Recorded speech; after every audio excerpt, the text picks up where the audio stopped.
Why do Elon Musk and JD Vance want us to have more babies? I want more babies in the United States of America. Musk himself is thought to have had 14 children, and there's other rich men in Silicon Valley pouring their money into fertility tech, and extremists who want to breed what they believe is a superior race. So why do these people think society is about to collapse? And is there any truth to it? This couple are breeding to try and save the world. Simone and Malcolm Collins think they're intelligent, genetically superior to others, and so have a duty to produce as many babies as she can physically carry. Simone's having her 5th child and claims to have screened her embryo's IQ to check their intelligence. Pronatalists like Simone and Malcolm think they've got support right at the top of the US government. But is that true? So JD Vance is a self-professed pronatalist. He wants Americans to have more babies, and he's been very vocal about that. But he's also a figure of what's known as the tech right. Peter Thiel, who's a huge venture capitalist in Silicon Valley, is kind of the figurehead of this group. Peter Thiel, if you didn't know, co-founded PayPal, was an early investor in Facebook, and now runs Palantir, a controversial data company which has contracts with the US government and the NHS. He's also an investor, and one of his interests is fertility tech. And JD Vance was sponsored by Peter Thiel. His Senate race was sponsored by Peter Thiel. These are very powerful, influential, wealthy figures in American politics who are very proactively putting out this message. What about Elon Musk? We're talking about the tech right. He's sort of the final boss of the tech right. Elon is, very openly pronatalist as well. He believes he can create smarter children, and he should. When one of his kids was crawling around the Oval Office, where Trump said he's a high IQ individual, this is clearly something that's very important to these people. A lot of these men run companies or countries, so population growth is of particular interest to them. Population growth has always often been linked to economic growth, and population decline, they fear, is going to cause economic decline. So, who's going to buy all this tech that they're producing? Who's going to use all these businesses that they're investing in? So, some right-wing tech bosses and politicians seem to be into this idea. But has the current administration actually done anything that could be seen as pronatalist? Well, so far, not very much. There was one executive order very early on that said it was going to try and make IVF more affordable. He's done a lot in the 8 months he's been in office, but very little that would be seen as really obviously pronatalist. And a lot of these tech bosses will obviously be well across the developments in AI and how quickly that is speeding things up. How does that play into all of this? So you have a lot of these rich tech entrepreneurs who are developing a technology and investing billions and billions of dollars in a technology that we mostly agree will take away human jobs. And at the same time, they're arguing that population is going to decline and there's not going to be enough workers. And those things seem to contradict each other massively. The tech right are not the only people in the US that want people to have more babies. Pronatalism also has a more traditional religious strand, both Christian and some Jewish. So in March, there was this conference, it was in Texas, and it brought together quite a few different strands of this pronatalist movement. So you had people from the tech right, people like Simone and Malcolm Collins and others who really support IVF and support embryo screening.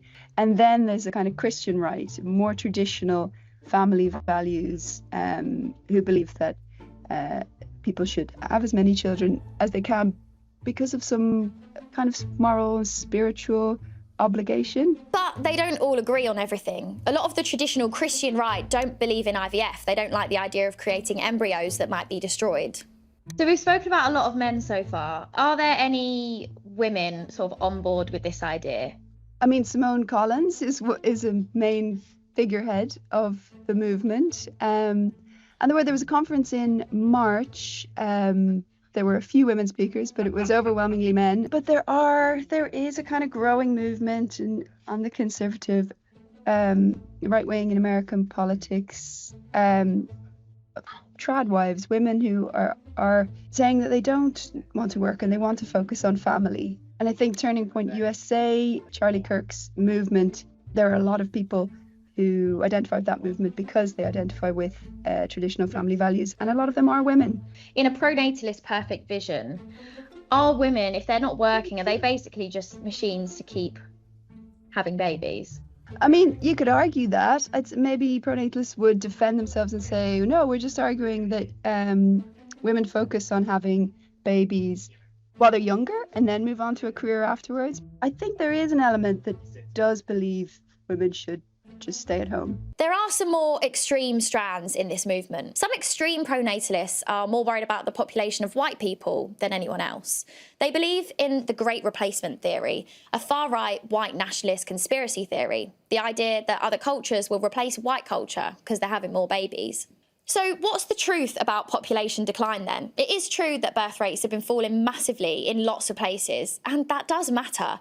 For a country in the developed world to increase or maintain its population, on average, there should be 2.1 children for every woman. That's called the replacement rate. In England and Wales, however, between 2022 and 2023, the average was just 1.44 children per woman. That's a record low. In 2024, Scotland's was even lower at 1.25. And in 2023, the US's hit a record low at 1.62. And South Korea's is the lowest in the whole world at 0.75 children per woman in 2024. But it's not falling everywhere. Lots of countries in sub-Saharan Africa are seeing higher birth rates.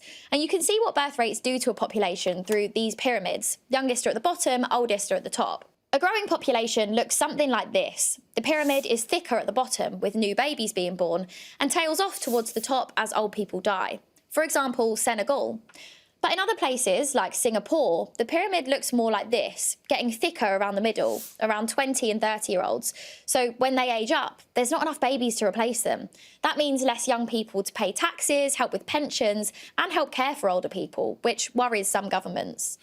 So what can they do? Having more babies is not a quick fix. It'll be around 20 years before they actually start putting money back into the system. An obvious answer to there being not enough people of working age is to make people work longer by raising the retirement age. China has opted to do that, and France is planning to do the same, despite huge protests. And finally, governments could bring in young people from elsewhere. So the fertility levels have been dropping in the UK, since the 50s, really.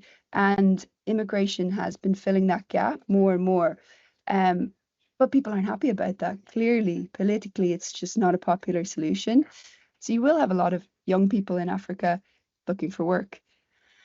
But there's many people that don't want that to be the solution.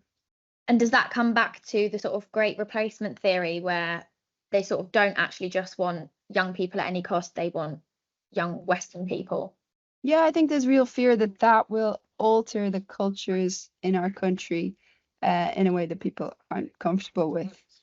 If economies improved around the world and people felt more financially comfortable, do you think that would naturally boost how many children were being had?